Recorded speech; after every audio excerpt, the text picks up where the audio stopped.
Okay, students, let's start today's chapter, that is determinant. Actually, जो ये determinant का chapter है, this is a combined chapter of the unit matrices and determinant. Matrices का chapter हम लोग before PT1 exams कर चुके हैं. Now we are going to discuss the next chapter of this unit, that is determinant. Write down firstly the definition of determinant. Definition of determinant is every square matrix. बेटा यहाँ देखिए, I have underlined this word every square matrix. Every square matrix can be associated to a number which is known as its determinant. हर एक square matrix को किसी एक particular number के साथ associate किया जा सकता है, and that number is known as the determinant of the given matrix.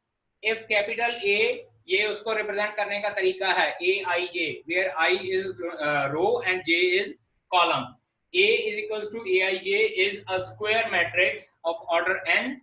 Then determinant of A is denoted by either इस तरह से शॉर्ट फॉर्म में लिखते हैं determinant A, या इस तरह से हम लोग प्लेन ब्रैकेट्स में कैपिटल ए को लिख देते हैं. बेटा ये याद रखिएगा कि अब जो ये प्लेन ब्रैकेट में लिखा हुआ है, this is determinant of matrix. Determinant of a matrix. इसको ये नहीं समझना कि ये मॉडुलस है. अगर इसको कहें कि this is modulus of A, now this is wrong. Capital A का मॉडुलस नहीं है, this is the determinant of square matrix capital A. Determinant of a square matrix capital A. Now, how to find out the determinant of square matrix capital A? Otherwise, square matrix मैंने आप लोगों को पहले भी बोला है, जिसके number of rows और number of columns equal होते हैं, that is known as square matrix. Square matrix हम लोगों ने matrices के chapter में पढ़ा, जिसका order 2x2 था या जिसका order 3x3 था. वैसे हमारे पास order 4x4 भी हो सकता है, 5x5 भी हो सकता है, but for the timing in our syllabus we are to deal with only 2x2 matrix and 3x3 matrix. ठीक है जी. Now, how to solve the determinant of different order of matrix? अब जरा यहाँ पे ध्यान से समझिए किस तरह से हम लोगों ने सॉल्व करना है. Now see here, solution या to find determinant. अगर हमारे पास डिफरेंट ऑर्डर की मैट्रिक्स होती है of order 2x2, order of matrix अगर हमारे पास 2x2 है, और सेकेंडली अगर ऑर्डर हमारे पास 3x3 है. नाउ सी हियर, अगर हमारे पास कैपिटल ए कोई मैट्रिक्स है इस तरह से A11, A12, A21 and A22, where A11 means first row first column element, first row second column element, second row first column element and second row second column element. अगर हमारे पास इस तरह से 2x2 ऑर्डर की matrix आती है, check कीजिए its order is 2x2, then determinant A. इस तरह से डायरेक्टली आप मॉडुलस लिख सकते हैं, या you can write it like determinant of A. अब इसको अगर हम लोगों ने फाइंड आउट करना है तो इसका आंसर होता है A11 into A22 minus A12 into A21. Means to say that diagonal elements की मल्टीप्लिकेशन, चेक कीजिए मैट्रिसेस के चैप्टर में हमने पढ़ा था कि this is the diagonal matrix. ये डायगोनल एलिमेंट्स की मल्टीप्लिकेशन है minus of diagonal elements, minus of diagonal elements. Of diagonal elements ये वाले होते हैं. मतलब क्या है कि अगर 2x2 मैट्रिक्स का ऑर्डर निकालना, आपने इस एलिमेंट को इसके साथ मल्टीप्लाई कर देना और माइनस कर देना ऑफ डायगोनल के एलिमेंट्स को. Then you will be able to find out the determinant of a matrix which is of order 2x2. लेकिन अगर आपके पास कोई मैट्रिक्स 3x3 ऑर्डर की आती है, 3x3 ऑर्डर से means A11, A12, A13, then A21, A22, A23 and then A31, A32 and A33. अगर आपके पास इस तरह से मैट्रिक्स आती है जिसका ऑर्डर है हमारे पास 3x3, then what you need to do? तब इसको सॉल्व करने के हमारे पास दो तरीके होते हैं. एक तरीका होता है, first one is expansion by any row और कॉलम किसी भी रो या किसी भी कॉलम से हम लोग इसको एक्सपैंड कर सकते हैं। और सेकंड मेथड होता है सॉरस रूल। सॉरस रूल हमारे पास होता है मेथड इसको सॉल्व करने का, SARRUS, सॉरस रूल। ठीक है जी। Now firstly I am going to discuss Sarrus rule से किस तरह से हम लोग किसी 3x3 ऑर्डर मैट्रिक्स को सॉल्व कर सकते हैं। देखिएगा इसको किस तरह से सॉल्व करना है। सबसे पहले मैं सॉरस रूल से आप लोगों को एक्सपैंड करना बताने जा रहा हूं कि किस तरह से करना है एक्सपैंड। क्या होता है कि जो एलिमेंट होते हैं हम लोग उनको एज इट इज लिख लेते हैं, then A12, A22 and A32, after that A13, A23 and A33। ये सारे के सारे एलिमेंट्स हम लोगों ने लिख लिए। इसके बाद क्या करना है, जो पहला कॉलम है और सेकंड कॉलम है उसको दोबारा से लिखना है, A11, A21, A31 and then A12, A22 and A32। समझ लग गई। पहले आप लोगों ने ये तीनों के तीनों कॉलम लिख लेने हैं और उसके बाद फर्स्ट कॉलम और सेकंड कॉलम दोबारा से लिखना है। अब इसके बाद क्या करना है, इसके बाद सॉरस रूल के अकॉर्डिंगली क्या होता है कि we need to multiply diagonals. हम लोगों ने डायगोनल्स को मल्टीप्लाई करना है आपस में, और डायगोनल्स को मल्टीप्लाई करके हम लोगों ने किस तरह से फाइंड आउट करना है, it will be written as, देखिएगा ये इससे मल्टीप्लाई और उसके बाद ये फर्दर इसके साथ multiply, it will B A11, A22 और A33 आपस में मल्टीप्लाई हो जाएगा, प्लस अगला डायगोनल ये इसके साथ मल्टीप्लाई, ये इसके साथ multiply, A12, A23 and A31 आपस में मल्टीप्लाई हो जाएंगे, and after that A31, A21 and A32, A13, A21 और A32 ये सारे आपस में मल्टीप्लाई होंगे। बेटा ध्यान दीजिए, फर्स्ट एलिमेंट से डायगोनल बनाना शुरू करना है, A11, A22, A33, उसके बाद A12, A23, A31, A13, A21, A32, इनको आपस में मल्टीप्लाई करके ऐड कर लेना और उसके बाद माइनस का साइन लगा के, अब क्या करना है, माइनस के साइन में आप लोगों ने इधर से शुरू करना है, it will be A31, A22 into A13, ये माइनस का साइन बाहर ऑलरेडी है तो अंदर मैं प्लस कर दूंगा, A32, A23 and A11, again क्योंकि बाहर माइनस का साइन है प्लस इस तरह से A33, A21 and A12।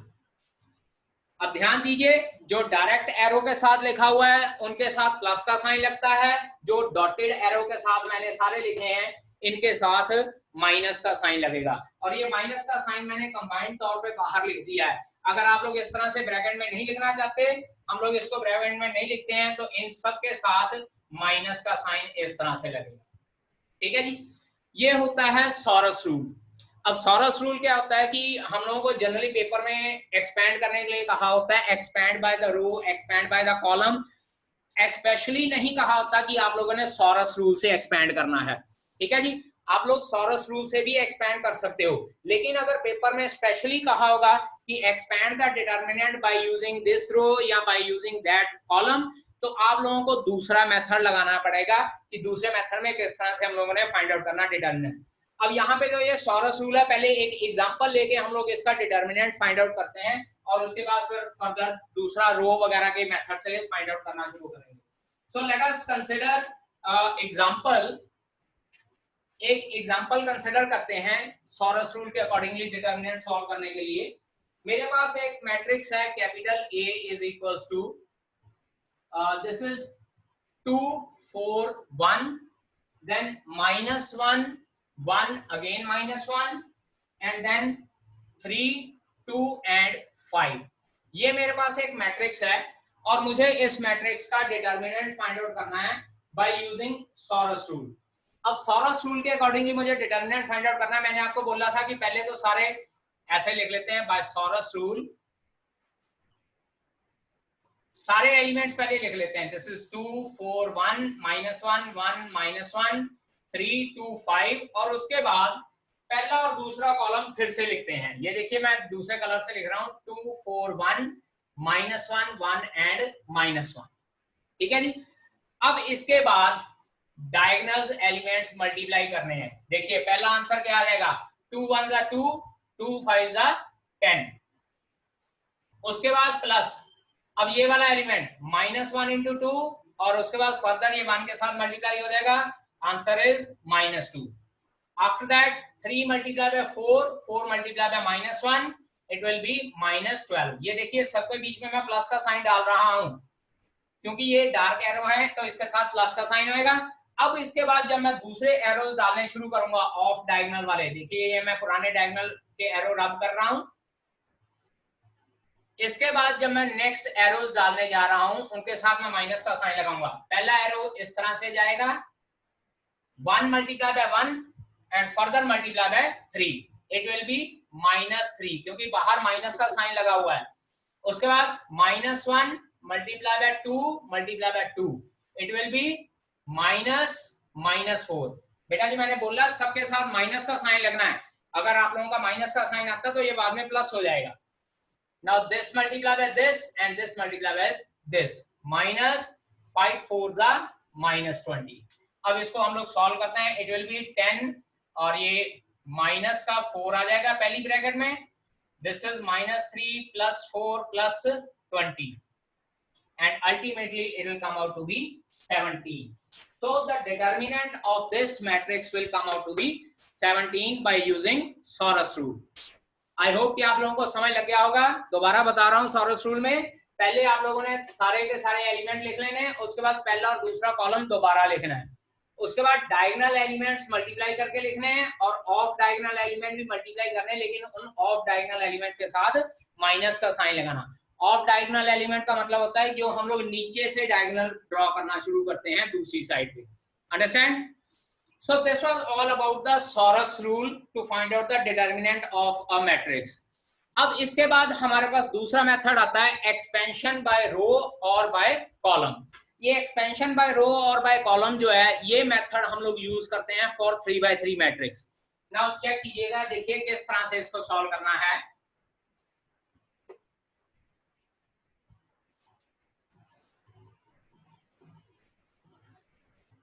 अब देखिए वैसे मैं इसको डिटर्मिनेंट इसका 17 आ चुका है सॉरस रूल से। ये जो ट्राइंगल का साइन है, ये ट्राइंगल का साइन भी डिटर्मिनेंट को डिनोट करने के लिए होता है। बेटा जी नोट कर लीजिए, डिटर्मिनेंट या DETA लिखा जाता है या A मॉडुलस लिखा जाता है या इस तरह से डेल्टा का साइन भी डाला जाता है to find out the determinant.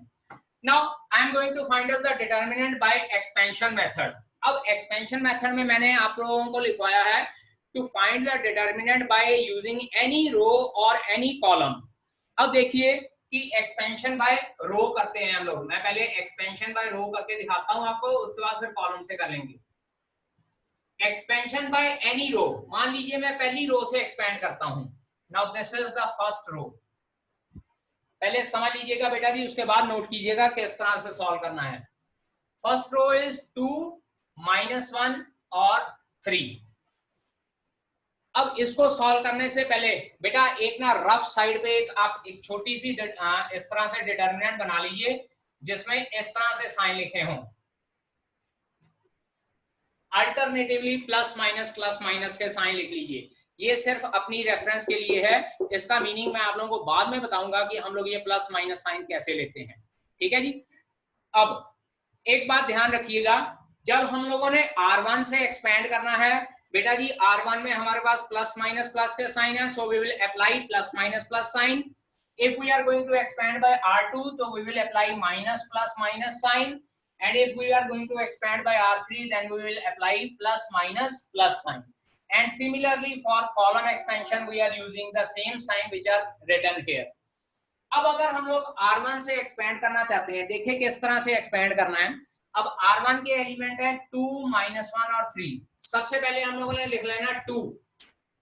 ठीक है जी। अब ना सी हियर, बोर्ड की तरफ देखिए बेटा, नोट डाउन बाद में कीजिएगा। अगर हम लोग 2 लेते हैं तो हमने क्या करना है, ये पूरी की पूरी जो रो है और ये पूरे का पूरा कॉलम छोड़ देना है। बाकी हमारे पास बचा 1 2 -1 और 5। चेक कीजिए, जो ये 2 था मैंने ये पूरे का पूरा कॉलम छोड़ दिया था और ये पूरे की पूरी रो छोड़ दी। बाकी मेरे पास बचा 1 2 -1 और 5। इसके बाद मेरे पास सेकंड एलिमेंट था -1। अब -1 के साथ भी हम लोगों ने इसी तरह से लिखना है। अब -1 मेरे पास ये है तो ये पूरी रो और ये पूरा कॉलम छोड़ देना। बाकी मेरे पास बचता है 4 2 1 एंड 5। ध्यान दीजिए, 1 वाली पूरी रो छोड़ दी और 1 वाला पूरा कॉलम छोड़ दिया। देख लीजिए, अगर 1 वाला पूरा कॉलम छोड़ दिया मेरे पास बाकी के एलिमेंट क्या बचते हैं, 4 2 1 5 बचते हैं। सिमिलरली इसके बाद थर्ड एलिमेंट है 3। अब 3 के हिसाब से पूरी की पूरी रो और पूरा का पूरा कॉलम छोड़ देते हैं। मेरे पास बचता है 4 1 1 और -1। अब बेटा ध्यान दीजिए, मैंने इनके बीच में अभी कोई साइन नहीं डाला है। पहले मैंने सिर्फ जो ये एलिमेंट 2 लिखा था वो लिखा, उसके बाद -1 लिखा, उसके बाद 3 लिखा और इसके साथ जो बाकी का डिटर्मिनेंट बचता है वो लिखा है। चेक कीजिए, जब 2 लिखूंगा तो ये पूरी रो और ये पूरा कॉलम छोड़ के मेरे पास बचता है 1 2 -1 और 5। इसी तरह से अगर मैं -1 लेता हूं तो -1 की पूरी रो और पूरा कॉलम छोड़ने के बाद चेक करो क्या बचता है मेरे पास, 4 2 1 और 5। इसी तरह से अगर मैं 3 लिखता हूं तो 3 वाली पूरी रो और पूरा कॉलम छोड़ने पे मेरे पास 4 1 1 और -1 बचता है इस गिवन मैट्रिक्स के अकॉर्डिंगली। अब इसके बाद हम लोगों ने ये साइन देखने हैं। अब अगर क्योंकि R1 के साथ एक्सपेंड कर रहा हूं तो पहले एलिमेंट के आगे प्लस का साइन, दूसरे एलिमेंट के आगे माइनस का साइन और तीसरे एलिमेंट के आगे फिर से प्लस का साइन आ जाएगा, प्लस माइनस प्लस। अब हम लोग इसको सॉल्व करते हैं। अब देखिए यहाँ पे आपके पास 2/2 ऑर्डर रह गया, तो 2/2 ऑर्डर मैंने अभी बताया कि डायगोनल एलिमेंट की multiplication minus of diagonal element. So this will come out to be 2 multiply by 1 5 is 5 minus -1 into 2। इसी तरह से minus minus plus 1, 4 5 is 20, 1 into 2 -2। इसी तरह से next 3, 4 into -1 -4 minus 1 into 1 1। Now this is 2 into 5 plus 2 plus 20 minus 2 is 18 plus 3 into -5। ये हमारे पास आ जाता है 7 2 14 plus 18 minus 15। और चेक कीजिए, इसको सॉल्व करने पे हमारे पास डिटर्मिनेंट फिर से 17 आया। और यार ये देखिए, हम लोग सॉरस रूल से इसका डिटर्मिनेंट ऑलरेडी 17 निकाल चुके हैं। ठीक है, दोबारा एक्सप्लेन कर रहा हूं। अगर R1 लेनी है तो R1 के तीनों एलिमेंट लिखने हैं और उन तीनों एलिमेंट के साथ उनके रिजल्टेंट जो बाकी के डिटर्मिनेंट बचते हैं, मतलब वो पूरी रो और पूरा कॉलम छोड़ना है। इसी तरह से यहाँ पे -1 लिया था सेंटर में, पूरी रो और पूरा कॉलम छोड़ के बाकी के एलिमेंट ले लिए। फिर 3 लिया, पूरी रो और पूरा कॉलम छोड़ के बाकी के एलिमेंट 4 1 और 1 और -1 ले लिए। और इसके बाद डायगोनल एलिमेंट की क्रॉस मल्टीप्लिकेशन माइनस करके हम लोगों ने सॉल्व कर लेना। So this was the expansion according to R1. Now we need to find out कि बाकी एक्सपेंशन रोज वगैरह के अकॉर्डिंगली हमारा आंसर सेम आता है या नहीं आता है। तो चेक करते हैं किस तरह से। Now see here, दोबारा से आपने ये प्लस माइनस वाली मैट्रिक्स जो है अपने माइंड में रखनी है, या अगर नहीं माइंड में रख सकते तो आप लोग साइड पे कहीं ड्रॉ कर सकते हैं। अब एक्सपेंड बाय R2 करते हैं। Now see here, R2 के एलिमेंट देखिए बेटा जी 4 1 और 2 हैं। पहले मैं लिख देता हूं 4, उसके बाद लिखता हूं 1 और उसके बाद लिखता हूं 2। अब देखिए, अगर मैं 4 लिखता हूं तो ये वाला कॉलम छोड़ना है और ये पूरी रो छोड़नी है। मेरे पास यहाँ बचता है -1 3 -1 और 5। चेक करो, सो इट विल बी -1 3 -1 और 5।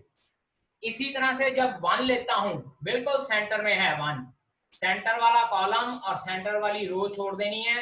ये बचता है 2 3 1 एंड 5। तो यहां बचेगा 2 3 1 एंड 5। और इसी तरह से जब लास्ट एलिमेंट 2 लेते हैं तो 2 के अकॉर्डिंगली ये पूरा रो और ये पूरा कॉलम छोड़ देना। We are left with 2 -1 1 and -1। जब ये वैल्यूज पुट कर दी, अब उसके बाद यहां देखिए सेंटर वाली R2 में माइनस प्लस माइनस का साइन था, तो इसके बाहर माइनस का साइन, इसके बाहर प्लस का साइन और इसके बाहर माइनस का साइन लगा लेना। Now this will B -4 into, हाँ जी, -5 माइनस -3। चेक कीजिए, ये डायगोनल एलिमेंट आपस में मल्टीप्लाई हो रहे हैं और ऑफ डायगोनल एलिमेंट मल्टीप्लाई हो रहे हैं, लेकिन ऑफ डायगोनल एलिमेंट के आगे माइनस का साइन। ठीक है जी। अब इसके बाद नेक्स्ट है +1 इंटू 5 2 10, 1 3 3 माइनस कर दिया। इसके बाद -2 into 2 into -1 -2 -1। So this will be -4 into -5 plus 3 plus 7 -2 into -2 plus 1, -4 into -2 plus 7 -2 into -1. This is 8 plus 7 plus 2, answer फिर से मेरे पास 17 आ रहा है। तो इट मींस डिटर्मिनेंट को हम लोग चाहे किसी भी रो या किसी भी कॉलम से अगर मल्टीप्लाई करें तो हमारे पास आंसर जो है इट विल रिमेन सेम, कहीं भी आपका आंसर चेंज नहीं होगा। और अगर आपको पेपर में सॉरस रूल से कहा है तो आप लोगों ने सॉरस रूल से सॉल्व करना है, अगर कुछ नहीं कहा तो आप लोग जिस मर्जी मेथड से कर सकते हैं। हाँ, अगर किसी पर्टिकुलर रो या पर्टिकुलर कॉलम से सॉल्व करने के लिए कहा है then you need to solve according to that particular row and particular column. Understand? समझ लगी बेटा जी? Now after this, एक बात आप लोगों ने ध्यान रखनी है, जब भी आप लोगों ने ये रोज और कॉलम के अकॉर्डिंगली सॉल्व करना है, you need to keep in mind these sign. जो ये स्क्वायर मैट्रिक्स के साइन होते हैं ये आप लोगों ने अपने माइंड में रखने हैं, और ये अल्टरनेटिवली प्लस माइनस प्लस के साइन है, plus minus plus minus plus minus plus minus and plus. ये साइन आप लोगों ने अपने पास सॉल्व करके साइड में रख लेने हैं। अगर आप लोग पेपर में सॉल्व करते हो आप लोगों को याद भूल जाता है, तो you can take the help of these signs. Understand? Now write down some important notes regarding the determinants. Important note regarding determinants. Number 1, only square matrices have determinants. Number 1, only square matrices have determinant, and the matrices which are not square, and the matrices which are not square do not have determinants. Do not have determinants. Number 2, the determinant of order 3, the determinant of order 3 or more, the determinant of order 3 or more can be solved या can be evaluated by using any row or any column, by using any row or any column while the Sorus rule is applicable, while the Sorus rule is applicable only for, while the Sorus rule is applicable only for solving the determinants of order 3. Solving the determinant बजाय solving the matrix लिख लीजिए बेटा, that will be much better. Solving the matrix of order 3. Sorus rule बेटा जी जो होता है वो सिर्फ 3x3 ऑर्डर की मैट्रिक्स सॉल्व करने के लिए यूजफुल है, अदरवाइज ये यूजफुल नहीं है। 4x4 की मैट्रिक्स आ जाए तो you can not solve this by using Sarrus rule. Okay, while using, जबकि जो ये रोज एंड कॉलम मेथड है, this can be used to find out the determinant of any square matrix, either 3x3 matrix or 4x4 matrix, etc. Next लिखिए, next point, if a row or a column, if a row or a column of a determinant of a determinant consists of all zeros,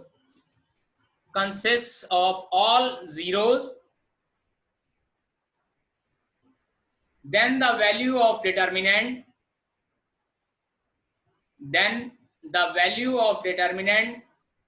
is also zero. Then the value of determinant is also zero.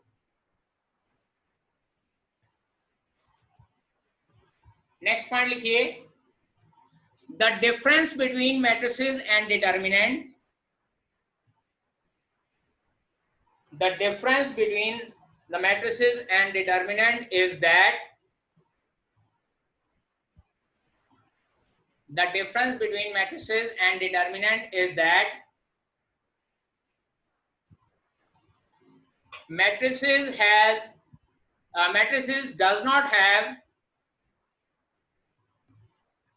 any definite value.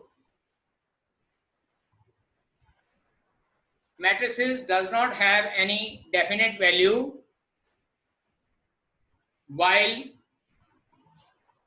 the determinant gives definite value. While the determinant gives definite value.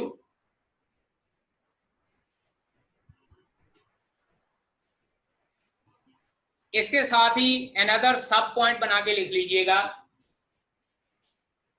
if we want to multiply a matrix by a scalar, if we want to multiply any matrix by any scalar, comma, it will be multiplied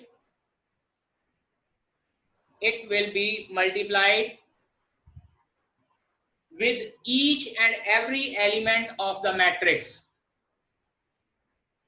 with each and every element of the matrix, while in case of determinant,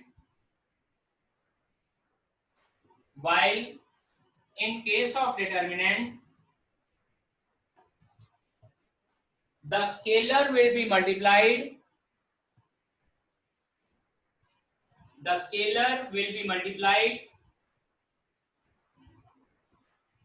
either with one row or with one column only. Either with one row or with one column only. ठीक है जी। Now see बेटा, अब paper में questions किस तरह से आते हैं।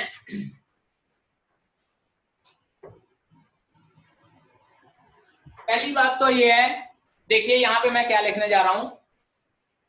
अगर मेरे पास इस तरह से लिखा होगा 4, 5, -7 एंड -6, और एक इस तरह से लिखा हुआ है 4, 5, -7 एंड -6, देखिए दोनों में डिफरेंस क्या है। यहां पे स्ट्रेट लाइंस ड्रॉ की हुई है मैंने, ठीक है, और यहां पे मैंने क्लोज्ड ब्रैकेट डाली हुई है।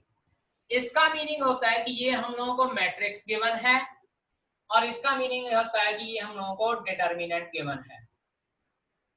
अगर डिटर्मिनेंट गिवन होगा तो क्वेश्चन आएगा इस तरह से, इवेल्युएट द डिटर्मिनेंट, या सीधा लिखा होगा इवेल्युएट,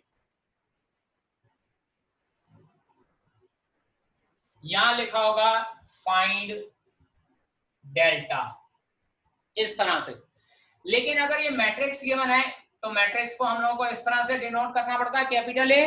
तो अब यहां पे लिखा होगा फाइंड डिटर्मिनेंट ए, यहां लिखा होगा फाइंड, इस तरह से। जो ये मैंने पहले आप लोगों को बताया कि स्ट्रेट लाइन डालनी है, लेकिन अब इसको मॉडुलस नहीं बोलना। अगर डिटर्मिनेंट गिवन होगा, देख लीजिए डिटर्मिनेंट और मैट्रिक्स में डिफरेंस क्या है। यहाँ क्लोज ब्रैकेट गिवन है, यहाँ पे स्ट्रेट लाइन गिवन है। स्ट्रेट लाइन गिवन होगी तो इस तरह से लिखा होगा इवेल्युएट द डिटर्मिनेंट, या इवेल्युएट, यहाँ डेल्टा लिखा होगा, और यहाँ पे लिखा होगा कि डेल्टा इस तरह से है।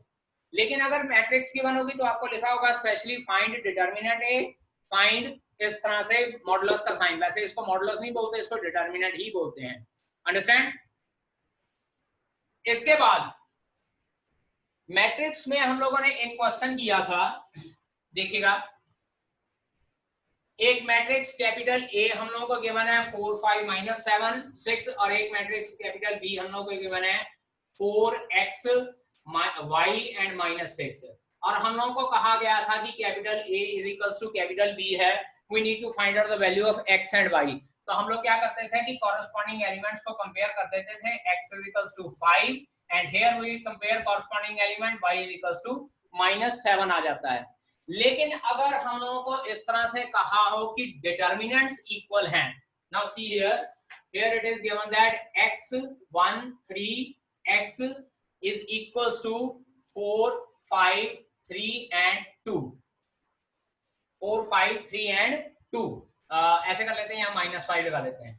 तो इसका मतलब ये नहीं है कि x की वैल्यू 4 है और x की वैल्यू 2 है, यहाँ पे इस तरह से नहीं करना है। मैट्रिसेस में कॉरेस्पॉन्डिंग एलिमेंट्स इक्वल होते हैं, बट डिटर्मिनेंट में नहीं जरूरत। यहाँ पे हम लोगों को दो डिटर्मिनेंट इक्वल गिवन है, तो हम लोगों ने इसको सॉल्व करना है। अब ये 2/2 मैट्रिक्स है, it will come out to be x into x, x square minus 3, and this will be equals to 4 to the 8 minus 15, इस तरह से आएगा, 4 to the 8 minus 15, that is x square minus 3 is equals to 8 plus 15, x square is equals to 26, it implies x is equals to plus minus under root 26।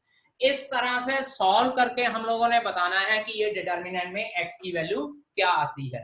Matrices में तो हम लोग directly apply कर देते हैं कि कॉरेस्पॉन्डिंग एलिमेंट्स इक्वल है, तो बेटा जी हम लोग सॉल्व कर लेंगे, but in case of determinant you need to solve determinant on both side. Solve करने के बाद इक्वेट कीजिए and from there you can find out the value of x। Understand? Now based on this information, यहाँ पे हमारे पास NCERT exercise 4.1 है। I hope कि आप लोगों के पास बुक्स हैं। 4.1 एक्सरसाइज में हमारे पास 8 क्वेश्चंस गिवन हैं। Evaluate the determinant from exercise 1 to 2। Let us consider second question. First part देखते हैं। यहां लिखा हुआ है cos theta minus sin theta and then sin theta and after that cos theta. हम लोगों को डिटर्मिनेंट इवैल्यूएट करने को कहा है। सिंपली इसको इसके साथ मल्टीप्लाई कीजिए, cos स्क्वायर थीटा माइनस इसको इसके साथ minus sin square theta. Solve करते हैं, this will be cos square theta plus sin square theta and this answer will come out to be 1। और एक बात बता दूं आप लोगों को, डिटर्मिनेंट सॉल्व करने पे हमारे पास रियल नंबर आंसर आता है, इमेजिनरी नंबर नहीं आता, अनलेस और अंटिल हमारे पास एंट्रीज सारी इमेजिनरी ना हो। ठीक है जी? अदरवाइज डिटर्मिनेंट चाहे प्लस में भी आ सकता है, माइनस में भी आ सकता है और जीरो भी आ सकता है। Understand?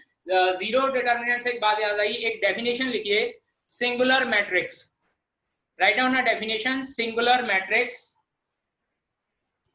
A square matrix, a square matrix whose determinant is 0, a square matrix whose determinant is 0 is called a singular matrix, and a square matrix whose determinant is not 0 is called non-singular matrix, is called non-singular matrix। ठीक है जी? अब बेटा जल्दी से question देख लेते हैं। ये क्वेश्चन है हमारे पास थर्ड, चेक कीजिए। ये हम लोगों को मैट्रिक्स गिवन है स्क्वायर ब्रैकेट में, और हमको ये कहा है show that 2a determinant is equals to 4a। अगर इसको शो करना है तो आपने क्या करना है, पहले 2a फाइंड आउट करना है। 2a क्या हो जाएगा, 2 4 8 एंड 4। उसके बाद इसका जो डिटरमिनेंट आएगा that will be 8 minus 32 is equals to minus 24। ये आया आपका लेफ्ट हैंड साइड। अब राइट हैंड साइड के लिए 4 मल्टीप्लाई है a का determinant 2 multi minus a, that is 4 multiply by minus 6, answer is minus 24। अगर 2 अंदर है तो इसका मतलब ब्रैकेट को पहले मल्टीप्लाई करना है, उसके बाद डिटरमिनेंट फाइंड आउट करना है, और अगर स्केलर बाहर है तो इसका मतलब पहले डिटरमिनेंट फाइंड आउट करना है और उसके बाद आप लोगों ने मल्टीप्लाई करना है। अंडरस्टैंड? आई होप कि आप लोगों को समझ आ गया होगा। So now exercise 4.1 will be your today's homework, और मैं उम्मीद करता हूं कि आप लोग ये सारे क्वेश्चंस एक्सरसाइज 4.1 के कंप्लीट कर लेंगे, और अगर नहीं कंप्लीट हो गए, कोई प्रॉब्लम होगी, then we will discuss these problems tomorrow. Okay बेटा, now I will take your leave. Sonia ma'am, please make me host. We'll meet tomorrow for the next lecture, beta. Thank you, sir. Thank you, sir. Thank you, sir. Thank So- you, sir.